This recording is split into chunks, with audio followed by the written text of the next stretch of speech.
Welcome to Back to Single Player Party and this week's edition of crowdfunding games that can be played solo. So this is going to be mostly Kickstarter stuff, and I do have what everybody's talking about on Game Found that you're going to want to stay tuned for. You already know about it probably, but they've got a cool little kicker for if you just follow the launch, and it's still like 27 days out. So it's not this one, but we'll get to that one later. So the first one I have up is SSO Second Edition. This one is single player. It looks like it's some kind of like fun sci-fi. It says horror. I'm wondering what like the horror elements are. Maybe you already know about this one. I think they've already done 2 other releases for this one. That looks kind of creepy. Parasites are always very, very creepy. But there's this game, and then there's an expansion for it. They had created 5, and I believe that the first expansion right here, this SSO, The Rage of Montalbano,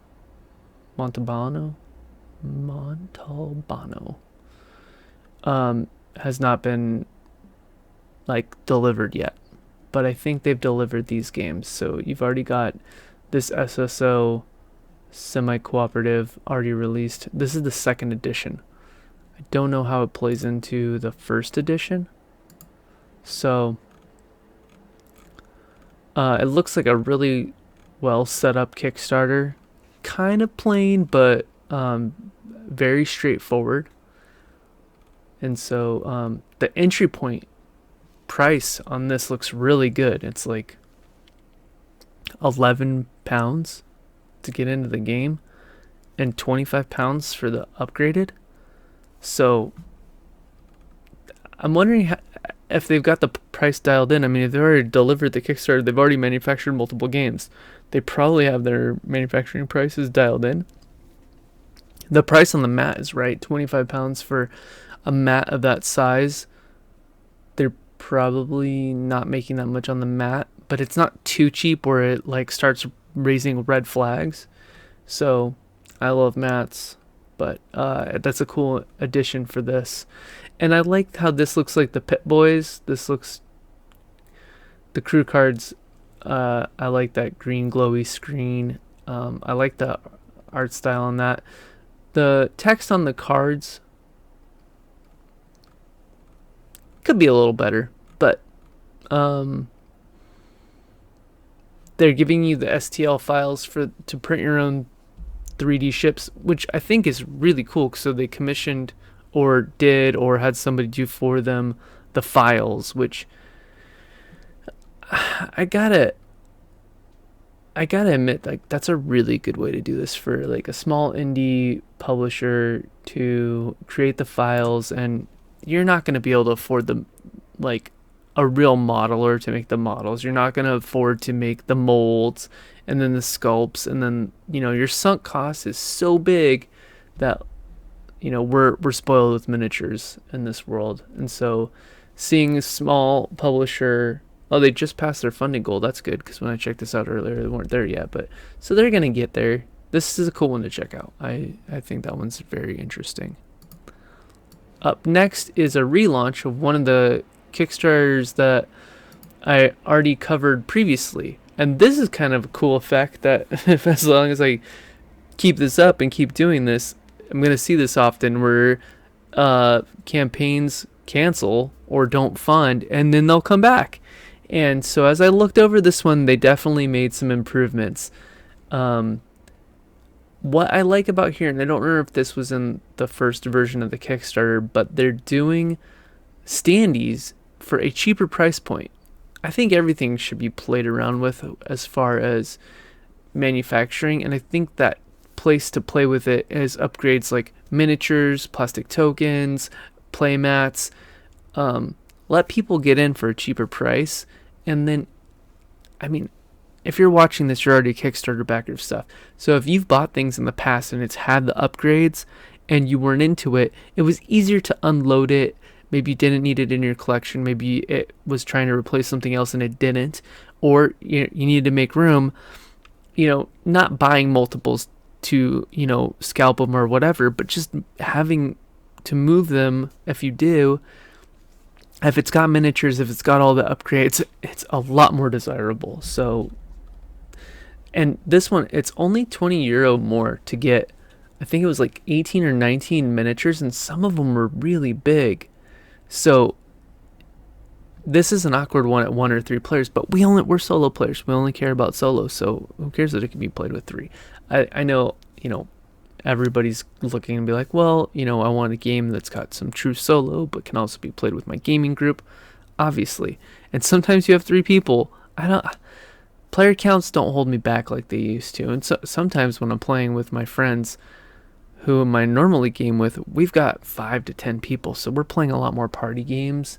And then when some people want to break out on the side, and we've only had like one other gaming night where we've done like a dungeon delver, we had 4 people, and it's easy to find a 4-person one. And sometimes you're going to find one where it's like, oh, only 3 people can make it. If you've got a lot of games, it's not bad having this in your collection, especially if it can be played single player. It's not just a 3-player game. So this game looks beautiful. I really love the presentation of the Kickstarter. I like these tile cards. I mentioned that in my first video covering this one. The cards look cool. Everything on this looks really cool. Some of the art design is reminding me a little bit of Unbroken, which is, I like what that game is. Not all the drama behind it, which was atrocious, but I feel bad for the designer on that one. Something else I saw was, I believe here, they're now changing this. Originally, this tutorial, the beginning, was like a 24-hour only reward, and they've lumped it in as the first stretch goal, which I wasn't the only person to complain about that. But the designers did reach out on that video and say, we're taking the stuff and all the feedback into consideration, which is super cool. And I gotta compliment them on this. This is a great idea of getting it back into the stretch goals. That way everybody's gonna get it. I think you're gonna generate so much more excitement on this one. And I do have to point out some errors I made on that first one. I was kind of waffling whether I didn't know if it was gonna fund or not, because I think it was a shorter campaign, so they had reached a lot of money really fast actually, but I was confused because they ran such a short campaign. It looked to me like it was like a 30-day that was halfway through and they were only 30% in, but they were only a couple days in and they were already at 30%. So they hit those benchmarks that I always talk about. And here they are a couple days in, they're already funded. I think even they've got to be way more excited about this. So they used that first launch to generate some excitement, and I'm excited about this one too. This one probably I'll click the reminder on this one. I'll probably throw a buck at it so I can, follow along. This is definitely one that I want to keep my eye on down the road. But I've got a very tight budget, so this one is unfortunately not one that I can back. In fact, I don't know if there's any I'll be backing on this. Oh, I spoke too soon. Here's a nice roll and write. I've been excited about roll and writes. This is cool. I am in full like 80s mode right now. I'm enjoying some flashback 80s music, a lot of synthwave stuff. I'm itching to watch more 80s movies, and this one's cool because it hits like that kind of like retro future, and so it's like this is all that stuff like in the 80s when you see Blade Runner being made and just like the futuristic kind of stuff coming out of there. This looks like that, and I love it. It's got the neon. It's got this guy. I don't know what this guy's doing, but I like it. And it looks like a true roll and write where it's 1 to 100 players. I always love that. And this one was interesting because it was including little stamps, so you get little stampers right there. They're right there. So it looks like that's a deluxe pledge to get. I'm sure it's expensive for them to make, but you go to the dollar store and you get like this little 8-pack for $1, but those look custom and stuff. So I don't know what this Dicetopia is, but that's something I've got to look into. These guys are just hitting my radar. Like I said, doing these videos, Um, I'm getting to see a lot more about what's out there, what's been out there recently, and this has been a lot nicer for me to stay on top of stuff. So they don't have many backers, so there's not a lot of buzz for this game, but it shot up in funding really fast. So you got 76 backers throwing a lot of money at this already. It is gonna fund, and I believe they've created 7. So it's in Sweden. I don't know what that means, but none of them have had. This Dicetopia had a lot of backers. Their follow-ups not so much. So when evaluating this, and I saw some posts in the groups earlier today online where some newer Kickstarter backers, not necessarily in the solo section, but we're talking about, hey, what are the risks? Like asking people, do you back a lot of Kickstarters? What are your concerns? And, this is kind of more in depth. First, it's only put out money you're willing to lose. If you're doing a Kickstarter, it's gone money. You may never get it. And it might be, a lot of people say the publisher matters, and it absolutely does. But especially right now, there's so many X factors. It's proving the point of it can be even outside of an excellent publisher's hand. You've had great publishers in the past deliver a dozen games, and they were good people doing good work, but you're kind of kiting games. It's like, well, I need to get the next game out to keep the funds coming in for the prior games, and they're on a boat, and you're cutting a lot of checks. Like you don't, certain things don't get a lot of profit, and so publisher matters. But honestly, if you're gonna put the money out there, this is gonna be gone money. One thing I'm gonna ramble about this for a minute. One thing I do to mitigate that is I'll come in if there's a pledge manager at a lower amount. Now another tangent and another con of that is that I won't be contributing to stretch goals. Some things I back right away for stretch goals. Right now it's a function of my budget. Right now it's cheap games, good publishers.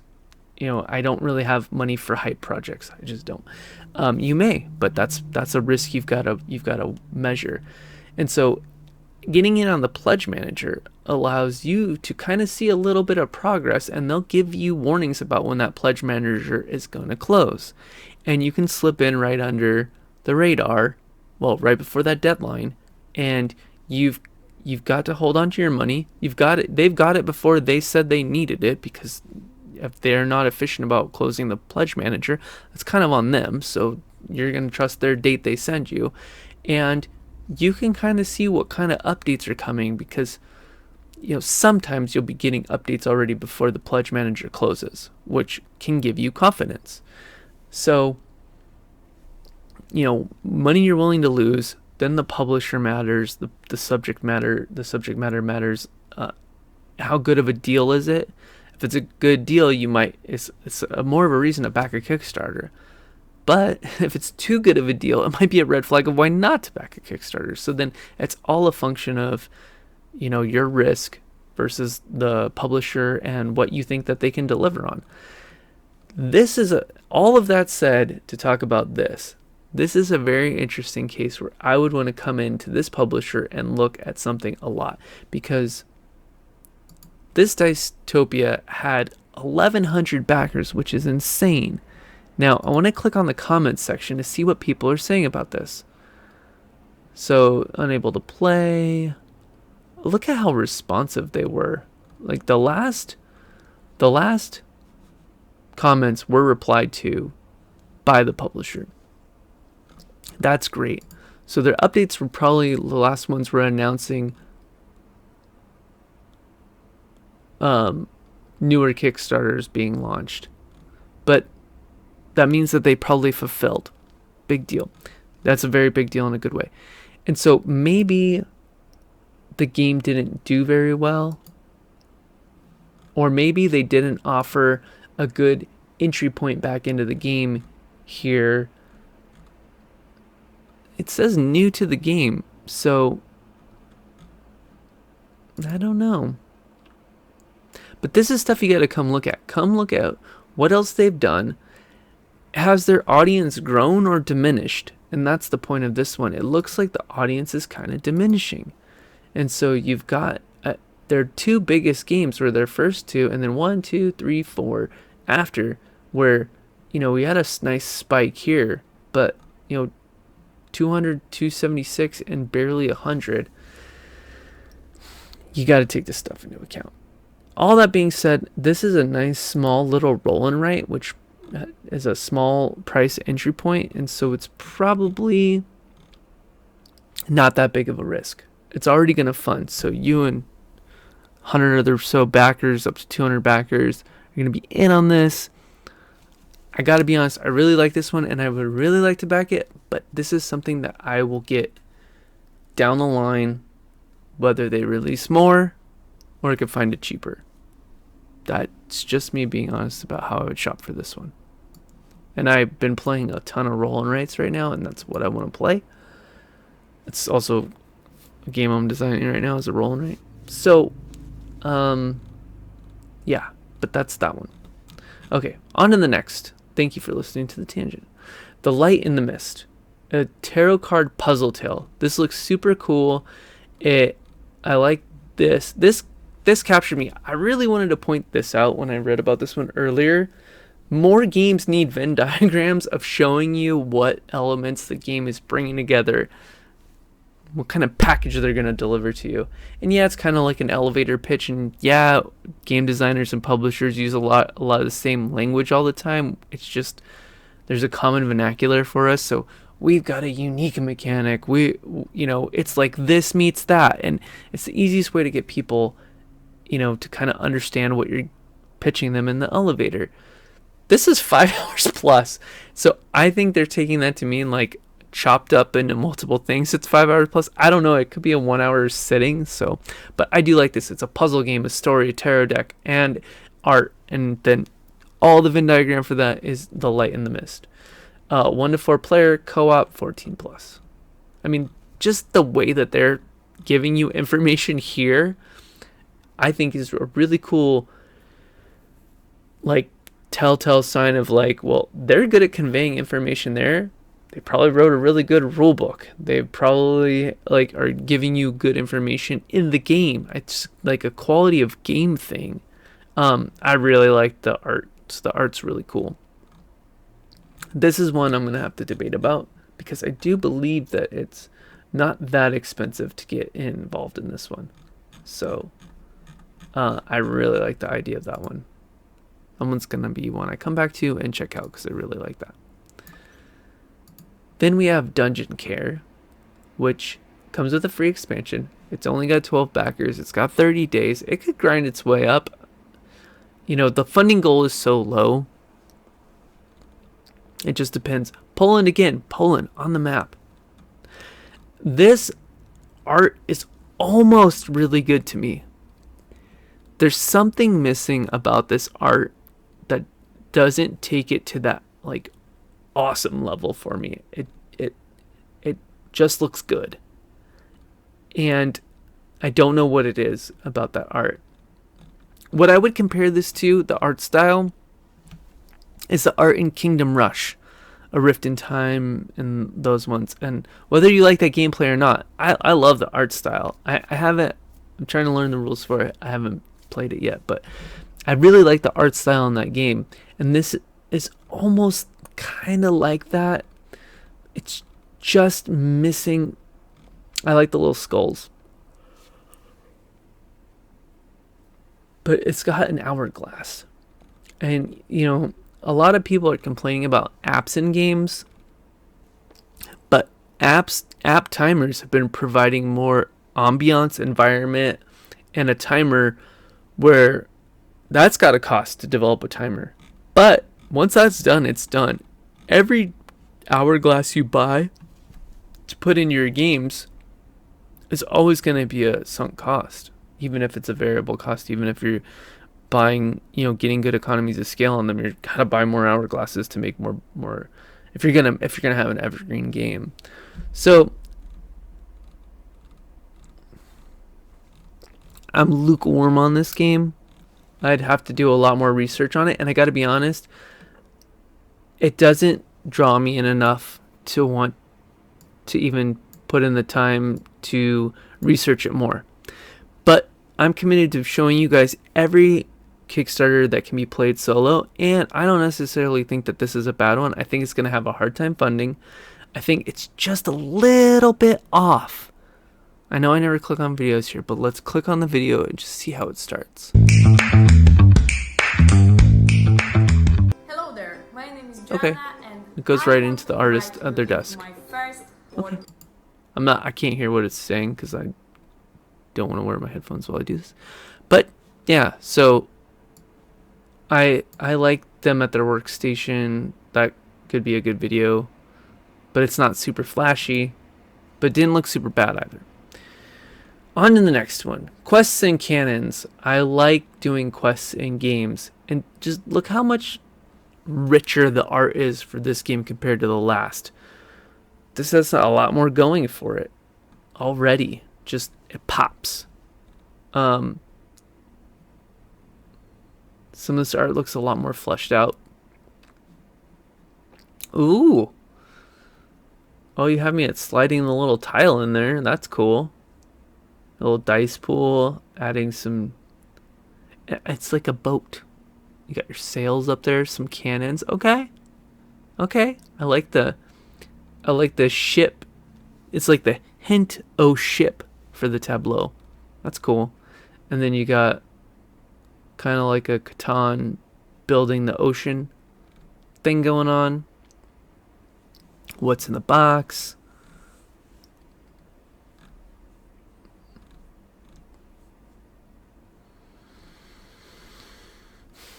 Metal coins and custom dice for a big upgrade fee. Might be worth it for you. First created on this one, but I like the look of it. They're doing everything right. Little Kickstarter flag. They're gonna try to get international friendly shipping. It's already funded. It's got the right amount of people backing it. That one looks cool. I like that. So here comes one of the heavy hitters for me. I loved Blood Bowl. And, you always need somebody to play with. But Blood Bowl for one, they're saying. And this just launched. It's a short campaign. And they've already got a lot of people. The figures look good. I don't believe there's a lot of stretch goals on this one. So what they're doing is they're doing a Kickstarter exclusive price. And then it says unlock stretch goals. I'm wondering how many of the stretch goals are going to be like Kickstarter exclusives. Because for me... Oh, wow. Okay, no miniatures with standees. For $50, for half the price. See, the other one was like €20 off, which, still a little more than $20 US. But cutting the price that much for cutting out the miniatures, that's cool. This is a game you're going to want to play with miniatures, gotta be honest. But that looks really cool. And just offering it is such a good idea.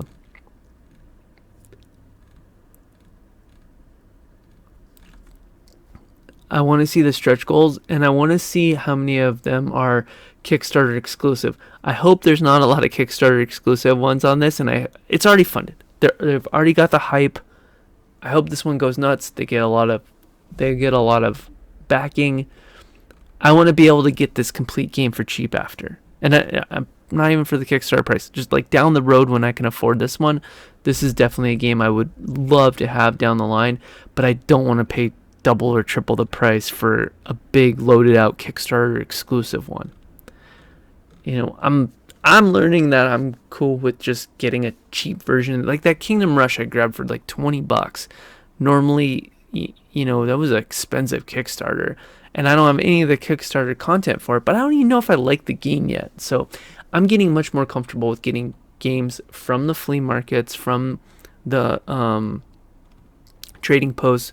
I'm in San Diego, so trying to trade at conventions and picking this stuff for cheap to see if I like it. Because when I get it that cheap, I could try it out and keep it nice, and then at the next convention, I can post it for the same thing I got it for.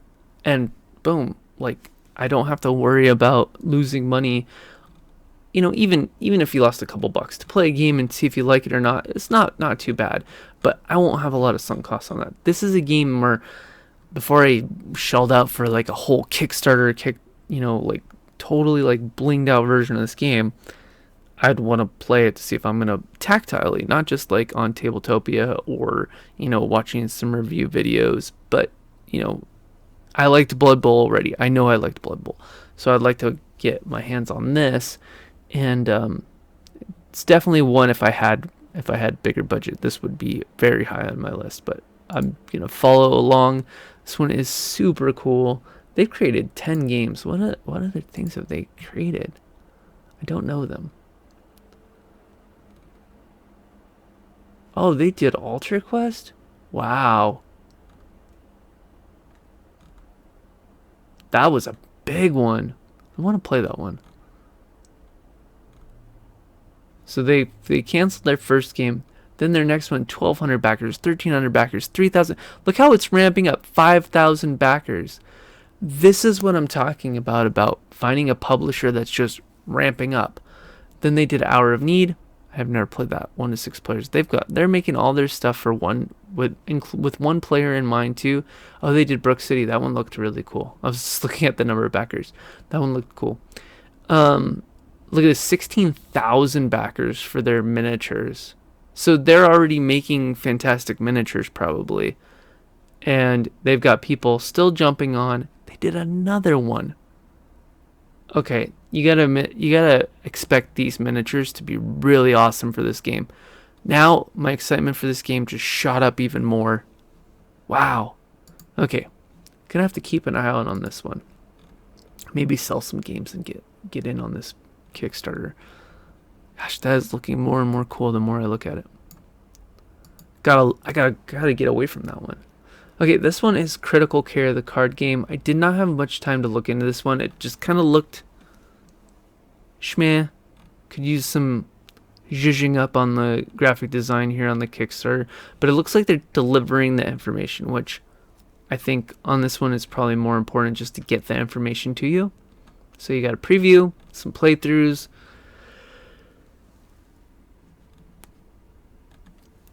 Shipping doesn't seem too bad. You got an actual doctor. So expect some expertise on the subject matter, which is cool. No video. Always recommend doing a video. Can always hurt you. But they're funded. Just saying that could have been maybe more fun. I don't know. But this one looks interesting. So check out Critical Care. Of course, there'll be a link below. So that's that one. And now for the big guy. Too Many Bones. Unbreakable. There was a really big, I don't know if it's big like a lot of people are watching, but it was big news to me. They did a live stream today, and I listened to it while I was at work, and it was really interesting them talking about this game and how this is the third standalone expansion. It's going to be the last standalone expansion. It will fit in the Trove box. If you are one of their strategists, you are getting it. The strategist, this is an interesting thing that they did. If you're newish to Kickstarter, and sometimes people do this and sometimes it pays off and sometimes it doesn't. They had it so that all their early campaigns, they allowed a certain amount of people to get in at a very cheap price. Not cheap compared to the game, but cheap for what's going on. You pay one price and you get every game they ever kickstart. That's crazy. Some people got in early for Homunculus, the first one, at $250, and they're at hundreds and hundreds of dollars worth of product. I think the last time they did it, it was like $600 or $650, and you didn't get all the stuff previous. I don't believe. You got the new campaign, and then you're promised future stuff. They've switched over to GameFound, and some people were worried that would be a caveat that they left Kickstarter because their strategist level said Kickstarter, but they on the live stream today they said no. It's crowdfunding, crowdfund, crowd, crowdfound and GameFound, and they're getting it. So the strategists are getting it. I know that's a very small. That's like 300, 400 people. So if you're listening to this, you're probably not one of them. If you are, comment below. I'd like to hear how it was going. If you like getting this stuff. Other people I know would love to hear from you if you are one of the strategists for Chip Theory Games. But go over to this game, create an account if you haven't created a GameFound account, and follow this. And if you do decide to back it, just for following it before it starts, or if you see there are 27 days left, they're going to throw in a little free gift for you. That's pretty cool. I've always wanted to get into this game. It is so expensive. But it's arguably one of the highest quality games ever produced. I've never, had the money for it. Depending on the price of this, it might be the best place to get in, and they were kind of saying that, and so I really hope I'm able to get on this one. I might have to use some birthday money or Christmas money or something, but this is a game that I've always wanted, can never ever afford it. So put this on your radar, come over here, create an account, follow it. That's gonna be it's gonna have a lot of hype. It's gonna be a lot of fun. So here I am already into one last one I wanted to show off. This is my last of the single player Kickstarters. After this, I've got 3 honorable mentions and 2 accessories. So if all you cared about was solo, as all you cared about, you can stop after this one. I just have a couple comments on it. But I have some fun stuff in the honorable mentions. This game, if you read German, I think it looks pretty cool. I can't tell. I don't speak German. Everything in here is German. And this is something that probably no non-native English speakers are going to see this video. If you do, I have a message for you. Or if you can get a message to people, don't embed your script. If you're running a foreign language campaign on Kickstarter, don't embed all of the text into an image, because if you don't embed it, I could take this and run it through a translate. But I think I'd have to hold a phone up to this to do the translate. I don't know. I haven't done that. If that's easy, then I'm just, a Luddite on that one. But I'm usually not. I'm usually okay with tech. But all this stuff that this is saying is really easy for me to just copy and paste over into Google Translate if it was, actually grabbable. But I can't. It's an image. So, just my 2 cents. If you speak German, come check this out. It's called Crime Letters. I'm guessing it's some kind of murder mystery thing. And it's almost funded. It's a short campaign. It looks cool. It's going to be language dependent, so you probably need to speak German to play the game. And that might be the reason for embedding this, because who cares what the Kickstarter says if you can't translate the cards when they come, because I can't copy and paste the cards. So maybe it will be a phone translate thing. I don't know. Anyways, I thought it was worth pointing out. So if there's one that's in foreign language and I could tell that it's got a single player, I will try to include it. But, I don't know what it was about this one that made me think that it was single player too. I think right there, 1 to 4 probably players. So I saw that and I was like, I'll include it for you guys. I know. Okay, now on to honorable mentions. So here we got Treasure Cats. This one, another one where the art just is like almost there. What I liked about this one was, I'm going to consider it for my party people doing my party games. I thought there was a cool mechanic here where the cards are 2-sided and you're picking which side to use, the top or the bottom. One of the games I designed that is on here as on my Kickstarter. If you want to follow me on Never Peak Games on Kickstarter, you can follow me and see all the things that I actually back. I made a game in like 2014 for the Dead at 17 comic book, and I played with this concept of using, two halves of the card, and it wasn't necessarily halves, because I was doing a more powerful effect would take up the bulk of the card, and then a weaker effect at the bottom of the card, and it was actually upside down, and it was actually for the other players to use. So just kind of playing with that. I like seeing that here. I think that's probably going to work really great for a party game. The mechanics of it are hard, like covering up, some side, and then like laying down cards, keeping something covered is hard. Which won't matter if you have the cards memorized, unless there's a lot of randomness. Like if every abacus has one of every location, then you can do some deduction. Like if you have one of the abacuses in your hand and you see the location, you can rule that one out and kind of guess what they have. I don't know what kind of guessing games you play in this, but I do see that you cover up, locations and abilities. It's cool. I think it's definitely worth checking out if you're looking for a party game. So that's an honorable mention. Next honorable mention is, this looks awesome. This looks like a little bit of a darker version of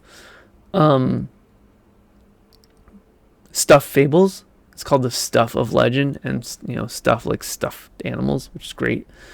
Kevin Wilson, look at this. Arkham Horror, Android, Descent. I think he also worked on the Teenage Mutant Ninja Turtles Shadows of the Past for IDW. The art style on this is awesome. The miniatures look awesome. And I wish there was a solo player for this. There is not. It's 3 to 6. So you can't even do it with 2 people. It might be like Dungeon Master kind of needed. I haven't looked at it. The art alone is worth checking it out. So it's honorable mention on that. Go check that one out. And the Stuff of Legend, I'd seen it somewhere before. I don't know if it's a comic book or if it was, it's based on the graphic novel.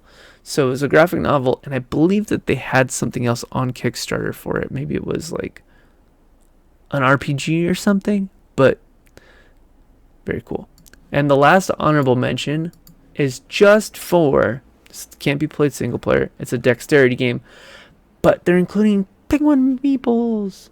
So I thought that was cute. And it's like, gave me Don't Break the Ice vibes, but you're building up these little towers. And it's in Japanese.